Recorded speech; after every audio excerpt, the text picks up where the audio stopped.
Hello class, good morning. So as you know that we have completed lecture 2 part 1 in our last lecture. Okay, so in that lecture, that is lecture 2 part 1, and now we are starting our lecture 2 part 2. Okay, so in that we have only study about import substitution. What is import substitution? So what is import substitution? As I told you yesterday that import substitution is, you see here,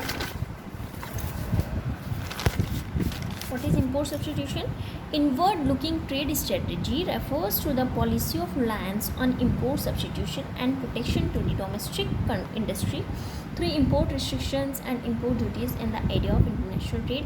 So as I told you that import substitution is the protection from foreign competition through import restrictions and duties to save foreign exchange. Actually, in real, government put some barriers, some restrictions on import from foreign. Okay, so to save foreign exchange, इससे क्या हुआ? Foreign exchange save हुआ. Okay, that is import substitution. So okay, government puts import substitution. What is the good impact and what is the bad impact of it?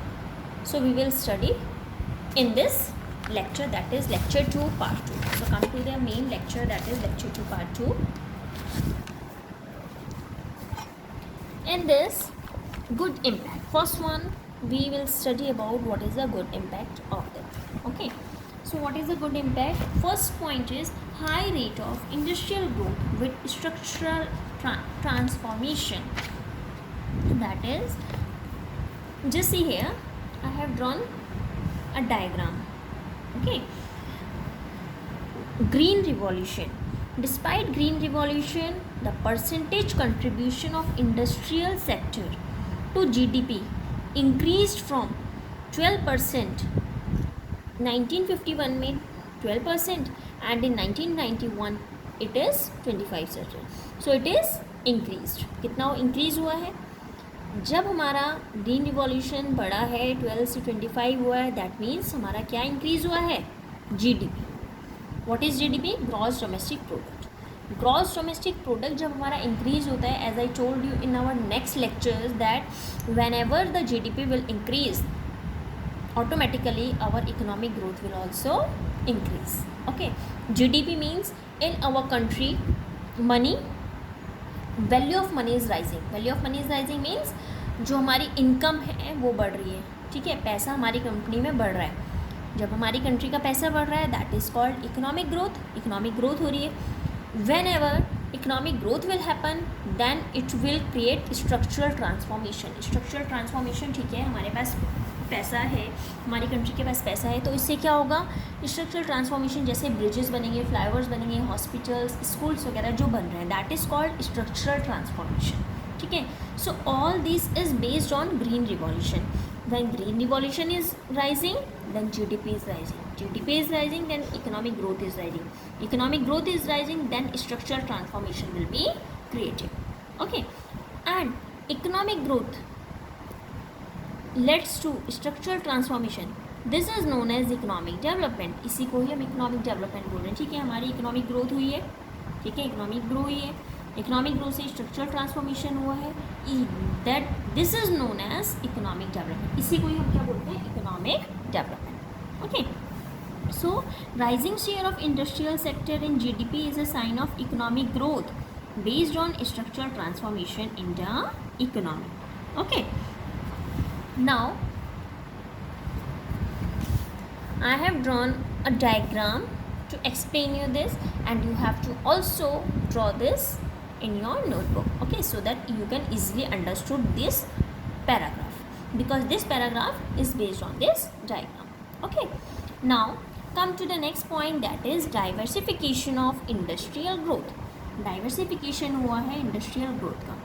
So I have already draw diagram है. जैसी electronic industry, जब electronic industry rise हुई है, that is sunrise है. Sunrise industry बोलते हैं उसे. Electronic industry, sunrise industry बढ़ी है.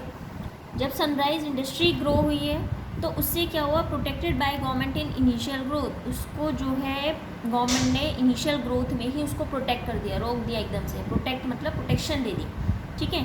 So just see the period 1950 से 1990 saw diversification of industrial growth as indicated by the following observations. First one, that modern industry was no longer confined to textile and jute. Thanks to inward looking trade strategy, industrial growth started spreading across engineering goods and a wide range of consumer goods. Inward looking trade strategy के कारण ही due to that industrial growth फैलने लगी, ठीक है। Engineering goods और तक नहीं बल्कि कंज्यूमर गुड्स तक भी वो सब स्प्रेड होने लगी, एक्सपेंड होने लगा वो चीज़, ठीक है। Owing to the inward looking trade style, there was noticeable growth of the then sunrise industry, that is electronic industry. As I told, electronic industry is sunrise industry. So it is widely recognized that electronic industry would have failed to take roots in the domestic economy had the policy of protection not been pursued.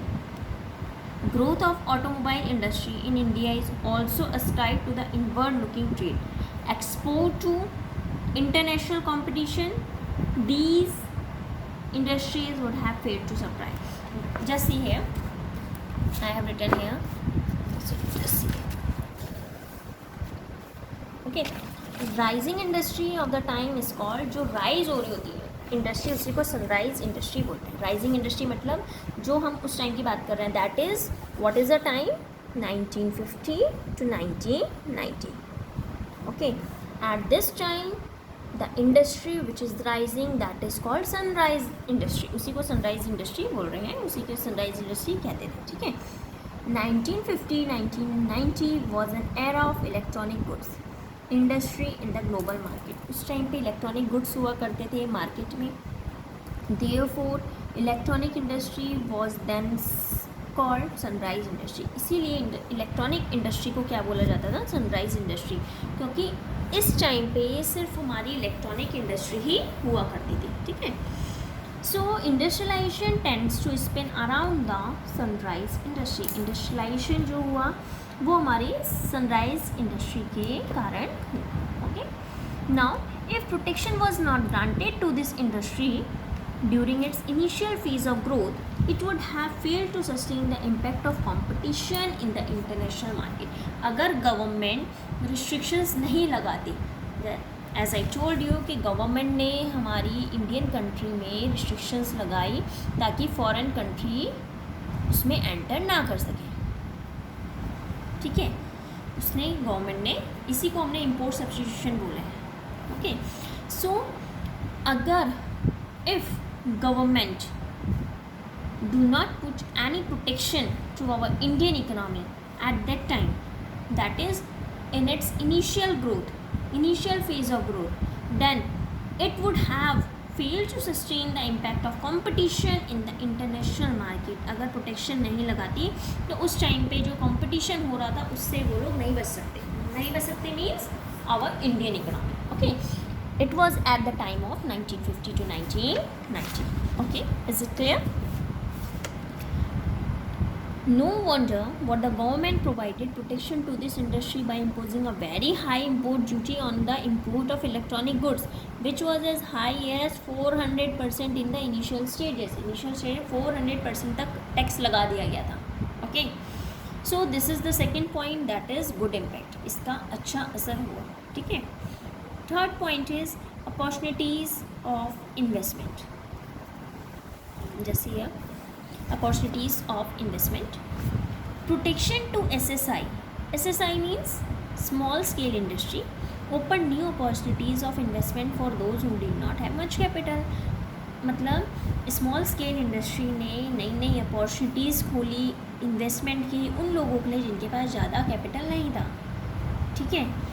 It also implied the use of latent resources in the country which otherwise would have remain idol.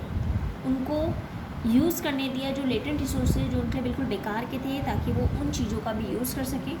New investment opportunities हुई है तो उससे new opportunities निकला है self employment का, उससे growth हुई है इक्विटी के साथ। सो हमने इसमें एक बात करी मैंने latent resources. So what is the latent resources?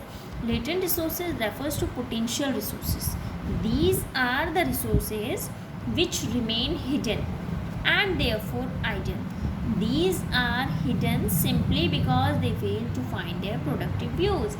कुछ ऐसी चीज़ें जो हमारे पास हैं जिसका यूज़ हम कर सकते हैं लेकिन हम यूज़ नहीं कर रहे, हमारे लिए सिर्फ बेकार रखी है वो चीज़, उसका प्रोडक्टिव यूज़ हम समझ ही नहीं पा रहे हैं. ठीक है, तो when we are not using that thing, so that is idle for us, हमारे लिए तो बेकार है because we are not using that. Okay, so these types of resources are known as latent resources.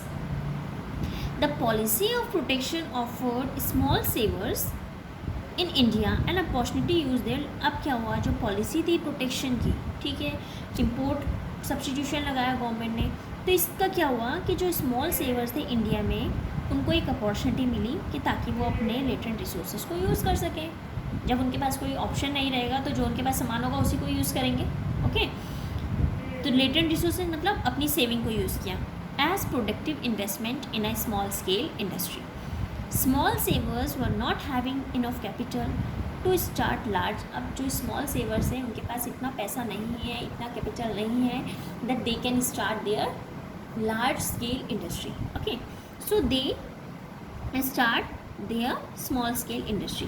In the absence of protection to small scale industry, the latent resources would have remained unutilized. अगर वहाँ पे protection नहीं होता है small scale industry का तो जो हमारे लेटेंट रिसोर्सेज थे वो क्या हो जाते हैं, अनयूटिलाइज ही रहते. ठीक है, अगर प्रोटेक्शन नहीं लगती तो क्या होता, उनको पता ही नहीं लगता कि हमारे पास कुछ आइडल सामान भी है. जब उन्हें पता ही नहीं लगता हमारे पास आइडल है तो उसका वो यूज़ कैसे करते हैं, नहीं करते, उनका काम चल रहा है तो चल रहा है. Okay, so is it clear?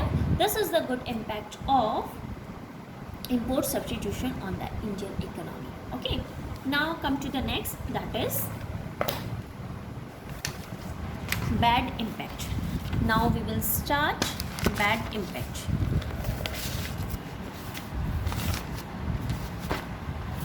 जैसे है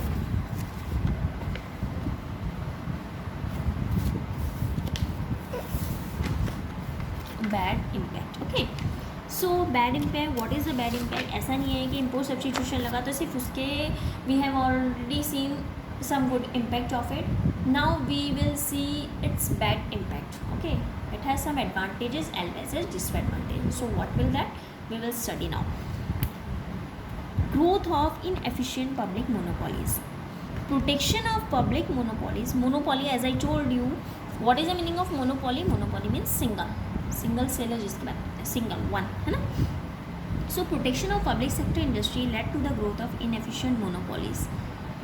Telecommunication was a government monopoly till about 1990. We all know that people had to wait for years and years just for a telephone connection. But now you get repeated SMS offering you a new telephone connection free of charge. Okay. Monopolies में क्या हुआ था कि जो protection था public sector, government क्या करती थी, गवर्नमेंट बोलती थी ठीक है सब चीज़ें, मतलब प्राइवेट भी अपने अंडर में रखती थी, पब्लिक तो ऑलरेडी होता ही था, तो उसमें क्या करती थी अपने पास ही रखती थी.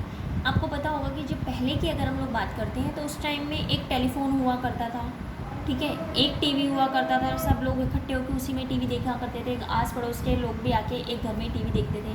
एक फ़ोन होता था कहीं दूर दुकान में होता था, सबके फ़ोन उसी में ही आया करते थे. क्यों हुआ करता था? क्योंकि उस टाइम पे जो हमारा टेली कम्युनिकेशन की अगर हम बात करते हैं that is also comes under public sector. Okay, तो उस टाइम पे हमारा ऐसा कुछ नहीं था, प्रोटेक्शन था पब्लिक सेक्टर का, इंडस्ट्री. उससे क्या हुआ, इनएफिशिएंट मोनोपोलीज का ग्रोथ हुआ, मोनोपोली बढ़ गई. ठीक है, लेकिन अब आप देखते होंगे कि अब ऐसा कुछ नहीं है. टेलीकम्युनिकेशन उस टाइम गवर्नमेंट की मोनोपोली थी, गवर्नमेंट ने टेलीकम्युनिकेशन को अपने पास रखा हुआ था. ठीक है, कभी आपने सिर्फ एक जो हमारा हम इसकी बात करते हैं कि रेलवे, आपने कभी ऐसा पढ़ा है कि रेलवे का, जैसे अगर हम रेलवे की बात करते हैं तो रेलवे हमारा क्या है, इज़ इट प्राइवेट और public? Just think and give me answer in our next lecture. Okay, अच्छा ठीक है, हम रेलवे की बात कर रहे हैं. बसेस वगैरह होती है, बसेस पब्लिक में आती है, प्राइवेट में आती हैं, कुछ की जो अपना अगर इंडिविजुअली कोई उसको हैंडल कर रहा है, इंडिविजुअली कोई चलवा रहा है अपनी buses, that is private. Okay, and public that runs by the government. Okay, so ये हमारा growth of inefficient public monopolies हुआ. जो पब्लिक मोनोपोली था उसका इनएफिशिएंट ग्रोथ हुई, ये उसका बैड इम्पैक्ट हुआ इम्पोर्ट सब्स्टिट्यूशन का. ठीक है. Now next, lack of competition implied lack of modernization. Old users of cars still remember that Ambassador and Fiat were the only two models produced by domestic industry in India. आपको पता होगा कि modernisation का उस time पे बहुत ज़्यादा lack of competition कम था. कंपटीशन कैसे कम था? गवर्नमेंट ने क्या कर दिया था? मैंने as I told you that government put, this is our Indian economy, and government put import substitution, this is import substitution. Foreign companies enter ही नहीं कर पाई, तो इससे क्या हुआ? इंडियन कंपनी को चांस ही नहीं मिला कि वो कम्पीट कर पाए. ठीक है. If I put you in a single class and I didn't let you go outside, then how will you compete with others? How will you interact with others? Okay, so this was done by the government. It puts restrictions over Indian company through restrictions, through high taxes. Okay, so इससे क्या हुआ? Competition में कमी आई. Competition में कमी आई, that is lack of modernization. जब हम किसी से इंटरेक्ट नहीं करेंगे तो हमें कैसे पता चलेगा हाउ कैन वी इम्प्रूव, हम कैसे इम्प्रूव कर सकते हैं? जब कंपटीशन ही नहीं हुआ, पहले 1950 से 1990 तक गवर्नमेंट ने यहाँ पे क्या करके रखा? प्रोटेक्शन लगा के रखा. जब बाहर की कंपनी अंदर नहीं आई, इंडिया बाहर नहीं गई, तो उससे क्या हुआ? कंपटीशन में कमी आई. कंपटीशन में कमी आई तो मॉडर्नाइजेशन में कमी आई. ठीक है ना. इंडिया को पता ही लगा कि बाहर क्या क्या हो रहा है. ठीक है. सो जैसे हमें पता है कि जो हमारी पहले की अगर हम बात करते हैं, जो ओल्ड यूजर्स होंगे कार को, उनको अभी पता होगा कि जो फर्स्ट टाइम पहले की बात करते हैं अगर, तो एम्बेसडर और फिएट एक दो ऐसी कार मॉडल्स थे जो कि डोमेस्टिक इंडस्ट्री इंडिया प्रोड्यूस करती थी. Okay. No doubt that the domestic car industry flourished as a near monopoly, owing to the policy of protection, but prolonged protection failed to prompt the domestic producers to upgrade or modernize their products. अब क्या हुआ? ठीक है, उस time पे चल रही थी फिएट और आपकी एम्बेसडर चल रही थी. बाहर का पता ही नहीं चला, बाहर कैसी कैसी एक से एक कारें वगैरह आ गई. ठीक है. एक आपको पता होगा फिफ्थ रिचेस्ट कंट्री जो थी यूएसए, ठीक है ना, उसने फोर्ड, आपको पता है कि जैसे फोर्ड, बहुत से बच्चों को पता होगा कि फोर्ड जो है यूएसए की कंपनी है. ठीक है. तो वो और भी अच्छी थी, टेक्नोलॉजी अच्छी थी. ठीक है ना. नाउ तो उस टाइम पे क्या था? वही कार अच्छी चल रही थी, लोगों को उसी के बारे में पता, लोग वही यूज़ क्या करते थे? Fiat and ambassador. ठीक है. क्यों? क्योंकि हमें यही नहीं पता था कि भाई बाहर की चीज़ कैसी. हमने कभी जब बाहर की चीज़ कोई देखी ही नहीं, हम सिर्फ घर में ही रहेंगे, तो हमें क्या पता चलेगा कि बाहर मार्केट में क्या हो रहा है, कौन सी नई तरह की चीज़ें मार्केट में बिक रही हैं. ठीक है ना. सो सेम हमारा यहाँ पे हुआ था, इंडियन इकोनॉमी में हुआ था. गवर्नमेंट ने रिस्ट्रिक्शंस लगा के रखा, इम्पोर्ट सब्स्टिट्यूशन लगा के रखा. उससे क्या हुआ? ठीक है, हमारी इंडियन कंपनी को प्रोटेक्शन मिली, लेकिन क्या हुआ? प्रोटेक्शन तो मिली, प्रोटेक्शन ऐसी मिली कि वो बेचारा बाहर ही नहीं जा पाया. जब बाहर नहीं जा पाया तो उसे कंपटीशन ही नहीं करा, that leads to lack of modernization. उससे मॉडर्नाइजेशन, उसने खुद को मॉडर्न भी नहीं कर पाया, क्योंकि उसे पता ही नहीं है कि बाहर कंट्रीज़ में क्या हो रहा है. ठीक है. सो इससे क्या हुआ? जैसे देखो, फिएट और एम्बेसडर की बात कर रही हूँ, ये ग्रो कर रही थी. ठीक है. फेमस हुई. इसके बाद गवर्नमेंट ने उसमें प्रोटेक्शन दे रखी थी. 1951 से 1991 की बात कर रही हूँ. ग्रो करना कम कर दिया आफ्टर 1991. गवर्नमेंट ने प्रोटेक्शन हटा दी. गवर्नमेंट ने सोचा बहुत मैंने प्रोटेक्शन कर दी है, अब मैं इसकी प्रोटेक्शन हटा देता हूँ. जैसे ही प्रोटेक्शन कम कर दी तो क्या हुआ? इसने ग्रो करना कम कर दिया. क्यों? क्योंकि जब लोगों ने देखा कि बाहर तो और भी अच्छी अच्छी गाड़ियाँ बिक रही हैं, फोर्ड की हैं, टाटा की हैं, तो लोगों ने क्या करा? इन कार्स को ख़रीदना कम कर दिया. ठीक है. जब इसको ख़रीदना कम कर दिया तो यानी कि ये जो इंडस्ट्रीज़ थी इसने ग्रो करना कम कर दिया. क्यों करा? क्योंकि गवर्नमेंट ने प्रोटेक्शन यहाँ से हटा दिया था. ठीक है. This is after 1991. ओके. तो जब गवर्नमेंट ने प्रोटेक्शन हटाया तो लोगों ने देखा कि और भी अच्छी अच्छी कार्स हैं in comparison to Fiat and Ambassador with new technology, new modernization. Okay. So some industries grow still government protected, but after the policy of protection withdraw, people rejected this goods like Fiat and Ambassador. तो people ने जो है इन goods को हटा दिया, जैसे fiat और Ambassador का I have given you example. Okay, now come to the next, that is indiscriminate spread of public sector enterprises. Now the period 1950 to 1980 was marked with a trend to do anything and everything to public sector undertakings, so much so that the public sector undertakings, in their bid to play the role of curator, started swelling up opportunities of investment for the private entrepreneurs. One can appreciate commanding heights of the economy to be public sector undertakings, but one fails to understand the logic when public sector enterprises start producing brand and shoes. It amounts to an indiscriminate share of public sector enterprises, just like CM. Indiscriminate मतलब इसमें जो है indiscriminate share of public sector enterprise in producing such as bread and shoes, which could easily be left to the private enterprises implied. मतलब क्या हुआ कि government ने क्या बोला कि पब्लिक सेक्टर ने क्या बोला कि सब चीज़ें मुझे दे दो. उसने बोला प्राइवेट कुछ नहीं करेगा, सब कुछ मैं प्रोड्यूस करूँगा, सब कुछ मैं प्रोड्यूस करूँगा, दैट इज़ शू भी मैं प्रोड्यूस करूँगा, ब्रेड भी मैं प्रोड्यूस करूँगा. यानी कि प्राइवेट कुछ था ही नहीं, सब कुछ क्या करता था गवर्नमेंट ने. Swelling up opportunities of investment for private entrepreneurs. Private क्या करते हैं, उनके लिए तो कोई काम ही नहीं बचा है, क्योंकि सब चीज़ें तो पब्लिक सोची थी कि मैं अपने हाथों में ले लूँ, गवर्नमेंट अपने हाथ में लेना चाह रही थी. ठीक है ना. सो इससे क्या हुआ कि इनडिस्क्रिमिनेट हुआ और इरेशनल हुआ पब्लिक रिसोर्सेज का. तो पब्लिक रिसोर्सेज का हम ये बोल सकते हैं कि इनडिस्क्रिमिनेट हुआ उनके साथ. ओके, सो ये भी इसका एक बैड इम्पैक्ट है. Now come to the next, that is economically unviable state enterprise a political compulsion. Any private sector enterprise would ultimately shut down if found to be an uneconomically unviable unit. But in case of public enterprise, it always has been a political compulsion to bear the losses and continue operating unviable enterprises. Just like example देखो, sector enterprise, as you know that here are two sectors, that is private and public. Private sector को loss होगा तो वो अपना काम shut down कर देगा. कोई प्राइवेट कंपनी है, उसको लॉस हुआ, उसने अपना काम शट डाउन कर दिया, भाई मुझे लॉस हुआ, मैं अब आगे काम नहीं करूँगा. But in the case of public sector, if loss will occur, then public sector is protected by the government. अगर पब्लिक सेक्टर में कोई भी लॉस होता है तो उसको गवर्नमेंट प्रोटेक्ट करती है. ऐसा नहीं है कि अगर पब्लिक सेक्टर में कोई लॉस हो रहा है तो पब्लिक सेक्टर ने अपना काम बंद कर दिया कि भाई अब मैं ये काम नहीं करूँगा. ठीक है. But in the case of private sector it will get shut down. No any protection will be granted to private sector from the government. Okay, so now